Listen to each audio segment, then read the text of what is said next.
አሁንስ ሁሉም ነገር ሰልችቶኛል አቃተኝ እያለ ነው አብርሽ። ሰላም ቤተሰብ እንዴት ናችሁ? ሰላማችሁ ይብዛ።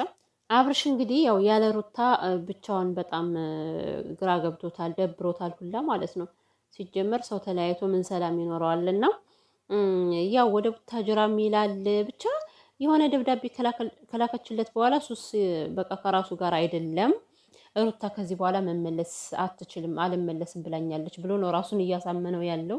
ሴት ልጅ ቤቷን ለቃ መውጣት አግባብ ባይሆንም ሩታ ግን ከአቅም በላይ ስለታገሰች ነው።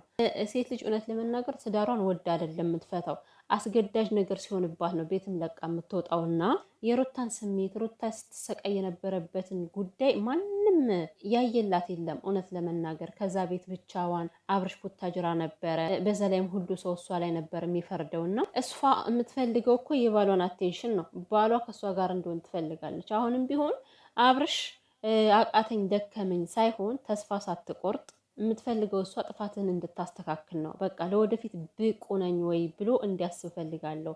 በራሱ ነገሮችን እንዲለይ ክፉም ደጉንም እንዲለይ ይፈልጋለሁ እያለች ነው አይደል እንዴ? አንተ እኮ ችግር የሆነ በቃ እሷን ድፌ እንዳታደርጋት። ምንድን ነው ጥፋት አጥፍተህ ራሱ ካጠፋው ይቅርታ ጠይቃለሁ ይላል። እንደገና ደግሞ መምጣት ከፈለገች ትምጣ፣ ቤቱ የራሷ ነው። ለምን እንደዛ ትላለች? ልጅ እኮ አኩርፋ ተናዳ ነው ከአንተ ጋር ተጣልታ ነው የወጣችው አይደለ? ከመጣች ቤቱ ክፍት ነው አይባልም።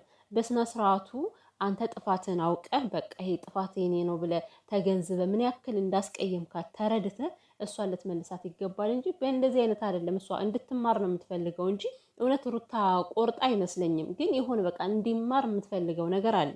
አብርሽ ደግሞ ከመማር ይልቅ መበሳጨት፣ ተስፋ መቁረጥ፣ ጥፋቱን ያለማመን ነገር ነው የሚታይበትና ጥፋትን አምነህ በደንብ ይቅርታ ጠይቃት። ካጠፋው ሳይሆን አጥፍቻለሁ፣ በድዬሻለሁ ይቅርታ ብለህ ጠይቃትና ወደ ቤት መልሳት። አንተም ከመሰቃየት ትድናለህ።